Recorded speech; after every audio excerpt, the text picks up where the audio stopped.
Welcome back. Here I am once again. It is your host Jim Jam with the Is It Isekai anime review. This time I am reviewing two of the old man animes that came out this last season that I thought were just amazing and wildly underrated. As you can see behind me, if you know, you know. The anime is called I Parry Everything. I did a intro review earlier, but now I just want to do a finishing a review. And before I get into any of all that, let me remind you that this is spoiler-filled, okay? Spoilers ahead if you don't want to get any spoilers for the anime season. I don't know if you read the manga or not, but we don't here. At least I don't. Jim Jam doesn't. Frostbite do. But don't really read mangas. I watch the anime, so if you want to get spoiled for the animes, keep on listening because they about to start right about now. Okay. That's your warning to click off if you don't want spoilers for the first season of I Parry Everything. Okay, so I kind of did an overview in the other video. I'll do another quick one. Kid, parents die. He goes, tries to be adventurer, gets rejected, and goes back home, trains, and doesn't know that he's a badass, and comes back really strong but doesn't realize it. And finally gets to start his adventuring, and where we pick up after the first couple episodes is current times, what happens in the midst of him starting as an adventurer, already kind of well seasoned with his skills, but becoming an adventurer, and he doesn't really rank up. It's kind of weird because he's still a low rank by the end of the episode, but everybody sees how badass he is throughout this first season, so it's pretty good. Okay, so quick overview. Now going into the actual review. This show is amazing. If y'all can't tell, I really enjoyed this show.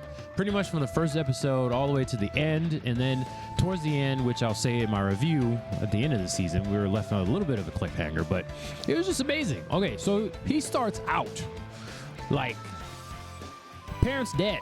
He's doing everything around the house. Well, his dad's dead. Something happened to his dad. His mom's dying, and before the episode's over, first episode, she's dead. So at that point, he takes care of things around the house, packs up, and then leaves for the nearest town to become an adventurer. So walking by himself, I don't think he's ever left not even a village, it's just a house they had out in the boonies somewhere.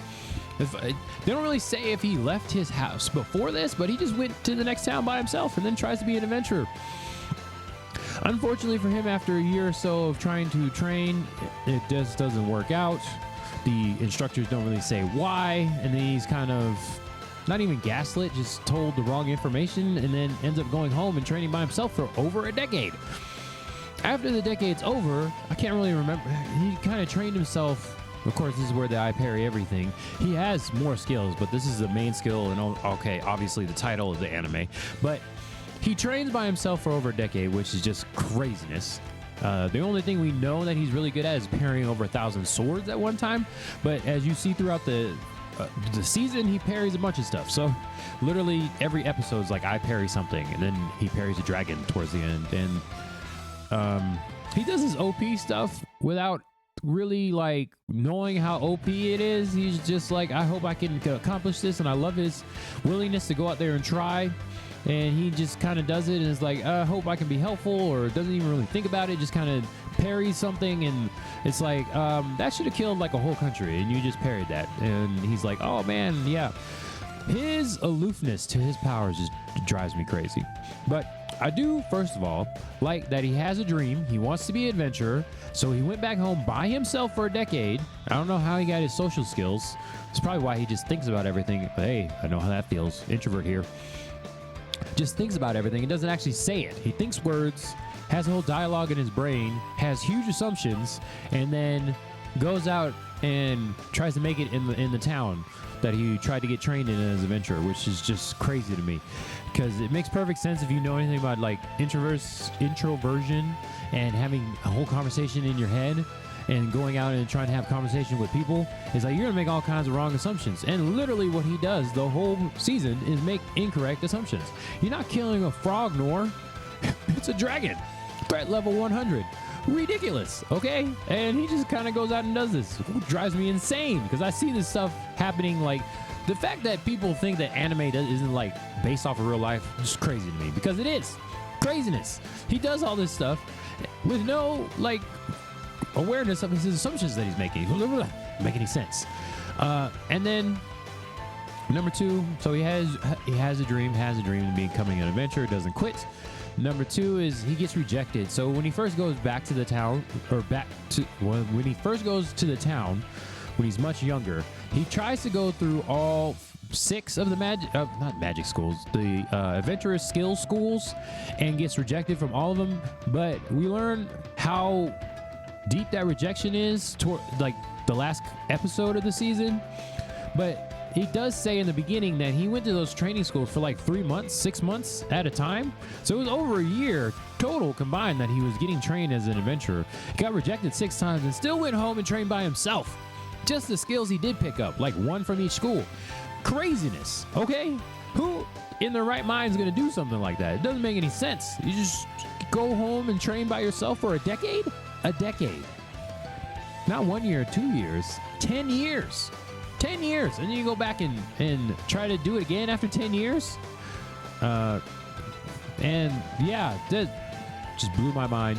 And I'm also sad to see that the Guildmaster was kind of there towards the end of the episode, towards the end of the season. He was there in the beginning more so.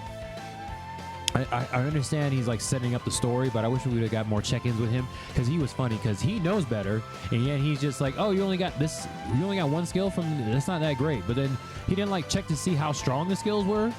I mean, I don't parry anything in my real life, but parrying 1,000 swords seems pretty good.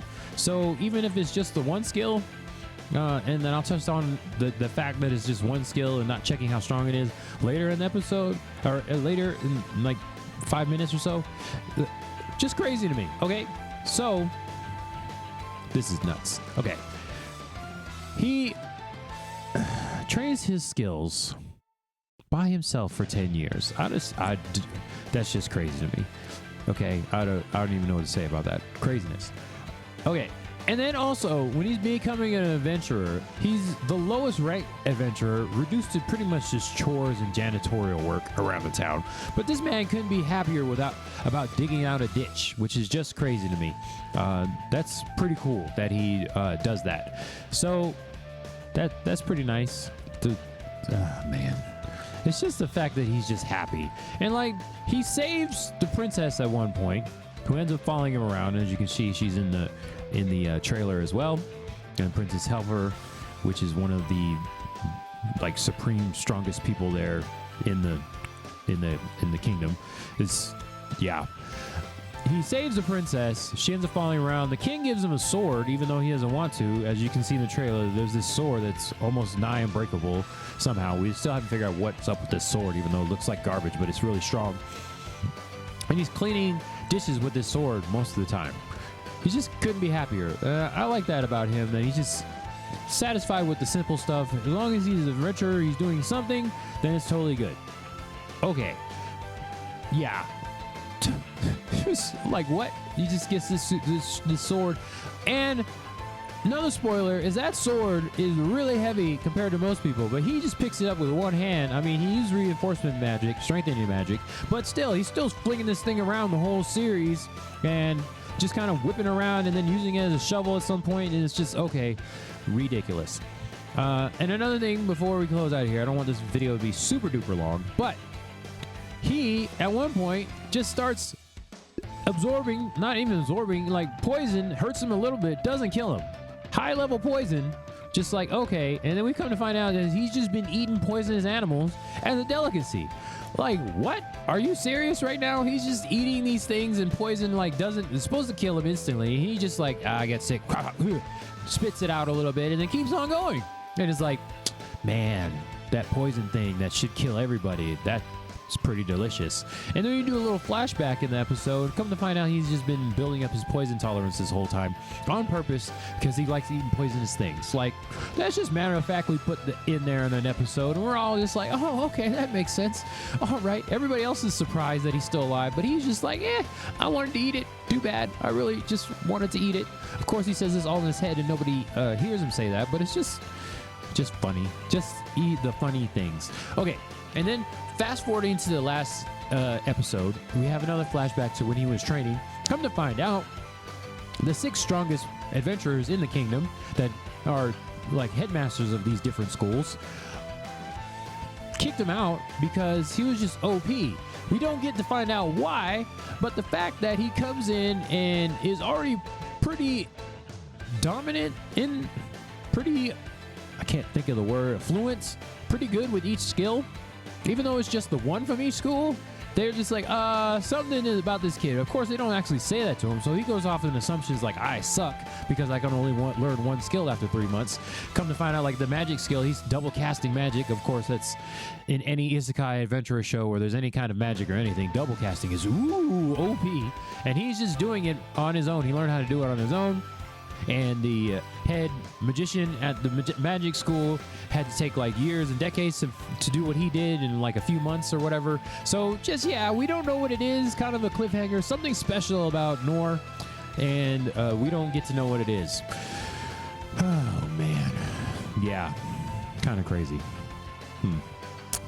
Okay. So I said I was going to do the old man shows. I think I'm actually going to break this up into 2 episodes because I went over my 10-minute limit and I still have a whole nother show to go to. I don't want to make it combined into one big long episode, but catch part 2 of the old man series, mini series. Sure, we'll go with that. This is Jim Jam. Is it Isekai? And catch us on another episode of the Is It Isekai podcast. Most times every Tuesday. We're trying to do that more often now. This is like the first month, so hooray for us. And then catch these reviews every now and then. Hopefully they'll be more regular. There's so many shows that I could review, just so crazy. But yeah, keep it about 10 minutes and hopefully you enjoyed that. Bye.